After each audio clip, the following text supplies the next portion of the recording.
Haydi haydi yola çıkar, bu yol millet yoludur. Babalardan miras kalır, bu yol gayret yoludur. Haydi haydi yola çıkar, bu yol millet yoludur. Babalardan miras kalır, bu yol gayret. Heç kim unudulmur, heç nə yaddan çıxmır. Vətən uğrunda döyüşməyi və bu yolda şəhidliyi seçən oğullarımızdan biri də Can Polad Rızayevdir. Rızayev Can Polad Yaquboğlu 1968-ci il dekabrın 13-də Ağdamın Çuxur məhəllə kəndində anadan olub. Əhmədavar kənd orta məktəbini bitirdikdən sonra 1988-ci ildə keçmiş SSR ordusunun raket qoşunları hissəsində həqiqi hərbi xidmət keçib. Çox mülayim uşaq olub, sakit uşaq olub, hər şeyi yer və yerində bilən, ağır, özünü həmişə ağır aparıbdır. Orta məktəbi qutardı, ondan sonra əskəriyə getdi, əskəriyin başa vurdu, gəldi. Atası ilə bərabər vuruşdu. Oğlu özü, gecə gündüz onlar üçü də iki qardaş, kişi, atası da, üçü də evzi görmürdülər. Pastayanlı postlardaydılar. Mənfur erməni işğalçılarının torpaqlarımıza təcavüzü başlayanda düşmənlərə qarşı mübarizəyə qalxanlar arasında Can Polad da vardı. 92-ci il yanvar ayının 1-də səhər tezdən Ağdam rayonunun ən yaxın sərhəddi olan Əskəran rayonunun Xuramırd kəndinə hücuma keçdik. O hücum nəticəsində Xuramırd kəndi alındı və ilk dəfə olaraq Can Polad Rızayevin qəhrəmanlığını mən o kənddə görmüşəm. Döyüşçü kimi mən Can Polad Rızayevi döyüşlərdən xatırlayıram. İlk yaranan gündən, bizim batalyonumuz yaranan gündən Can Polad Rızayevi necə bir qəhrəman kimi, əsl türk oğlu kimi, əsl Azərbaycan oğlu kimi, bütün silah növlərinin hamısından başı çıxan, hamısını təzə gələn əskərlər üçün, təzə gələn yoldaşlar üçün hamısını örgədən yeganə bir şəxsiyyət idi. Çox cəsur oğlanıdır. Hətta onun bir torpağı sevdiyinə görə, türk milliyyətçiliyin sevdiyinə görə onun bir yeganə oğlu vardı o dövrdə. Oğlunun da adını Atatürk qoyulmuşdu ki, o da nadir bir hadisə idi. Bu əsl onu göstərir ki, türkçülüyə bağlı olan bir oğludur. Onun, bəli, ən ağır döyüşü Xocalı döyüşü oldu. 1992-ci il fevralın 25-dən 26-sına keçən gecə erməni hərbi birləşmələri 366-cı alayın şəxsi heyətindən və texnikasından istifadə edərək Xocalıda yaşayan dinc əhaliyə qarşı soyqırım həyata keçirdilər. Bu soyqırım nəticəsində 613 nəfər şəhid oldu, 150 nəfər itkin düşdü, 487 nəfər isə yaralandı. O 1992-ci il fevralın 26-sında Xocalı faciəsi zamanı əhalinin təhlükəsizliyini təmin etmək üçün fədakarlıq göstərib. Onlarla Xocalı sakininin mühasirədən çıxarılmasında xüsusi qəhrəmanlıq nümayiş etdirib. Can Polad Rızayev o döyüşdə həlak olmuşdu.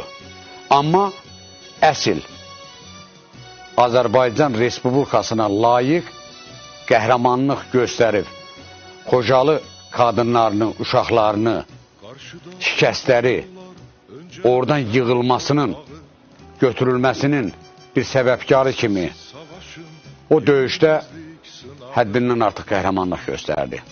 Onun hərbi təşkilatçılığı, igidliyi, qayğıkeşliyi və ən başlıcası isə düşmənə qarşı barışmazlığı ona döyüş dostları arasında böyük hörmət və məhəbbət qazandırdı. Həmin dövrdə Ağdamda yerləşən özünü müdafiə dəstələri Xocalı sakinlərinə kömək məqsədi ilə hərbi əməliyyat keçirmək istəsələr də, o zamanki hərbi siyasi rəhbərlik buna imkan vermədi. Faciədən fevralın 26-sı səhər xəbər tutan özünü müdafiə dəstələri heç bir əmr olmadan Xocalı sakinlərinin imdadına yetişdilər. Bu əməliyyatda iştirak edən Can Polad Rızayev öz hərbi zirehli maşını vasitəsilə onlarla Xocalı sakinini xilas etdi. Axşamdan Xocalıda baxdıq ki, o dərə od tutuş yanır. Onda bizim toplarımız da vardı, qıratımız da vardı. Can Polad belə Yaqub zəh vurdu, o vaxt komandoşu kimdirsə ona ki, icazə verin, biz əskərlərin adı vuraq, Xocalının vəziyyəti pisdir. İcazə vermədilər, dedilər orada möhkəmdir, siz öz postunuzu qoruyun, güllə atmayın. Sabah yaxın, səhərətən orada dik durub orada hamımız baxışırdı o döyüşə. Səhərə yaxın əskərlərin qabağında arvad-uşaq çıxışması eşitdik. Onda biz hücuma keçdik. Ondan qabağa bizə icazə vermədilər. Amma biz icazəsiz, heç kəsə demədən əskərənə sarı 35 adamı hücuma keçdik. Canpolad rəhmətlik Seyid Fikrət tankı sürdü. O da Teşekkür'ün dalında Kuzey Tay'dan hər yerdə bizim qabağımızdan Teşekkür'ün bizi o gözləyirdi, vururdu erməniləri. Kuzey Tay'da ermənilərin o bizdən döşdüşü orada 3 dənə postu vardı, ağır postu. O postları Canpolad məhv elədi orada o tankı. Ölən öldü, qaçan qaçdı, o postları aldı. Təkcə tankı ilə üstündə Teşekkür ilə. Biz dəmir yolun, o İspanakiyətə gedən dəmir yolun üstü ilə qaranlıqdır, gedirik. Biz gedəndə sən demə, erməni BMP-si orada kol vardı, kolda gizlənmişimiz. Biz onu görməmişik, qaranlıqdır, yanına keçmiş, getmişik əskərənə sarı. Biz orada əskərəndə bir dərin dərə var. Düz əskərən rayonunu Postqayının yanına keçir. O dərin dərənin yaxınına çatana qəfkən o dərənin qırağına biz ermənilər gülləyə basanda biz dəmir yolu özümüzə borun saxladıq və sürünə başladı atışmağa. Dərənin qırağına çıxanda gördük, arvad-uşaq dərənin içine yığıblar, aparmaq istəyirmişlər. Orada biz çatmışdıq. Sanadıq düz 90 nəfər arvad qız gəlin çıxartdı orada. Canpolad tankından istəyir ki, əskərənə girir. Oradan fırlanır ki, əskərənə girək, biz də buradan çıx əskərənə. Bu momentdə BMP orada Canpoladı vurmuşdu. Biz baxdıq ki, tankı vurdular. O BMP gəldi bizim yanımızdan keçdi. Hamı silah o BMP atdıq, qranatometumuz yoxdur, vura bilmədik. İgidliyin son zirvəsinə, şəhidliyə yüksəlmiş bu igid vətən oğlu haqqında söz açanların hər biri onun göstərdiyi şücaətdən, qorxmazlıqdan ürək yanğısı və qürurla danışır. Qarabağ müharibəsində mənim yanımda mənlə bir döyüşən yaxşı igid oğlanlar olub. Onlardan biri də rəhmətli Canpolad Rızayevdir. Canpolad Rızayev demək olar ki, bizim hamımızın Ağdam cəmaatının gözünün qarşısında böyümüş bir gənc idi. Çox qeyrətli, namuslu, təsvirkeş, Azərbaycan xalqının qədrini bilən, onun təsvirini çəkən bir oğlan idi. O, bizim o batalyonun yaranmasında ilk günlərindən iştirak eləmiş bir oğlan idi. Özdə silahlardan da başı çıxırdı. Müharibənin ilk günləri bizdə silah olmayanda, o gedib başqa rayonlardan, başqa ölkələrdən silah alıb gətirirdi və bizi hamımızı örgədirdi ki, bu silahla necə davranmaq lazımdır. Canpoladın ən böyük igidlərini mən bir neçəsini sübut gətirə bilərəm. Birinci, Ağdam müdafiəsi üçün biz orada mənfur erməni yuvası vardı, Xoramız kəndi. Biz onu müdafiə üçün onu almalıydıq.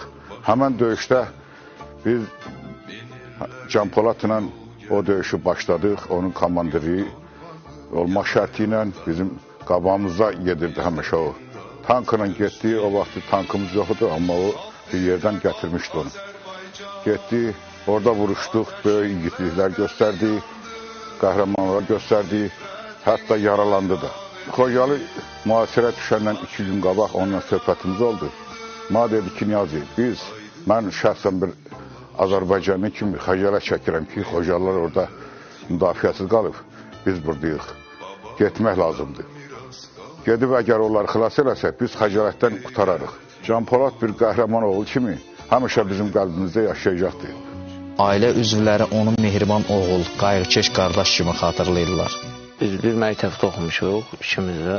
Yaxşı qardaş idi, sakit, belə o dostu, tanışı, məsələn, qoxumu sevən oğlan idi. İstəmirdi mən döyüşdə olum, ona görə ki, həmişə deyirdi ki, sən evdə ol. Mən də deyirdim ki, yox, sən evlisən də, sən evdə qal, Atatürk'ün yanında qal. Deyirdi, yox, batalyonda da biz həmişə istəyirdik ki, bu hər yerdən uşaqlar var idi ki, bunlar bizə baxsın, deməsin ki, mən Qatır Məmmədin oğlundan qabaqda getdim Canpoladdan. Biz deyirdik ki, onlar bizim arxamızda gəlsin. Canpoladın adı ilə, döyüşü ilə, hərəkəti ilə tək mən yox, bütün bizim batalyonda bizi tanıyan insanın hamısı fəxr edir.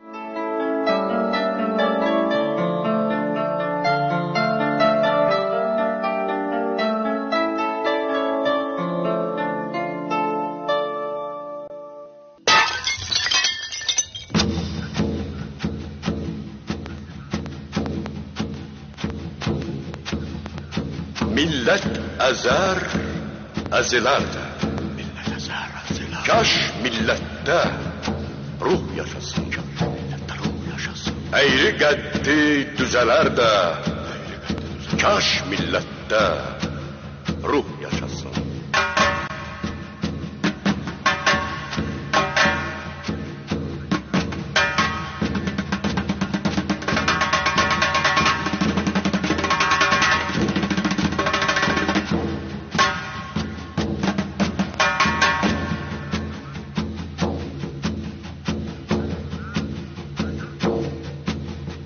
Zaman zaman, nəsil nəsil, babəklərin gəlir səsi. Nəsimilər tükənməsi. Kaş millətdə ruh yaşasın.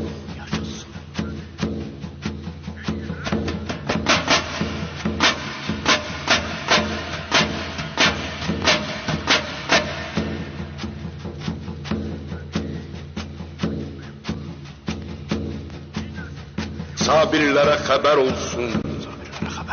Qız gəlinlər həcər olsun. Kişilərdə təpər olsun. Kaş millətdə ruh yaşasın.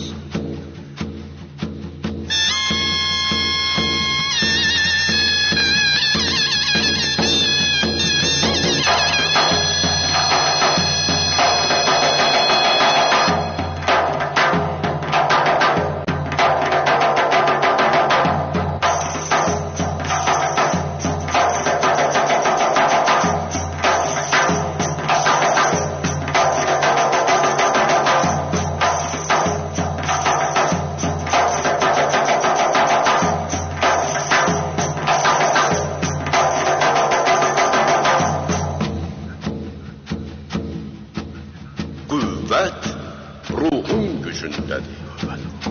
Qüdrət ruhun gücündədir.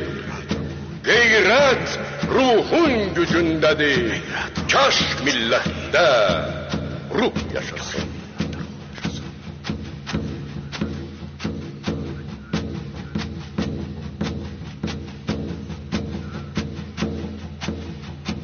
Düşməni qul etmək olar. Min əsir yol getmək olar. Dünyanı titrətmək olar. Kaş millətdə ruh yaşasın. O vurulanda onu gətiriblər evə, salıb evin birinə, atası kilitləyib. Mənə gecə gəldilər ki, nəvən yanıbdı. Gedək bax. Mən də inanmadım. Gəldim evə, gördüm qapı dolu saldatla, mən heç birini görmədim. Soruşdum qızlardan, gördüm hamı sakit oturub. Dedim ki, nə olub, niyə bəs, niyə yanıbdı? Gördüm elə sakit ağlayırlar. Getdim o baş evdə qapını bastım, gördüm qapı açılmır. Dalı bağlıdır. Nə qədər elədim, gördüm qapı açılmır. Elə onda kişi gəldi ki, nədir, nə olubdu? Yaralanıbdı, yaxşıdır, yatıb. Dedim, aç qapını, girin baxın. Girdim ki, vayenlər oturub qurupuna. Getdim, nəsə başını iylədim, gördüm yanıb. Başından qurum iyisi gəldi, tükünü iylədi. Kişi məni çıxartdı, dedi, bu ölənlər hamısı mənim balamdır, dedi.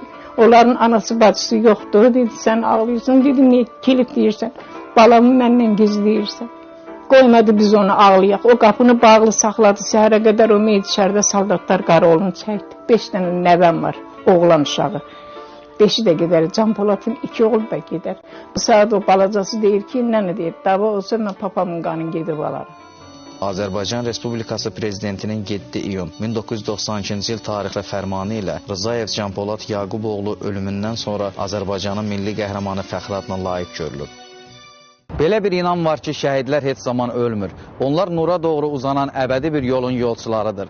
Vətən belə oğulların igidliyi, fədakarlığı canı bahasına yaşayır və yaşayacaq.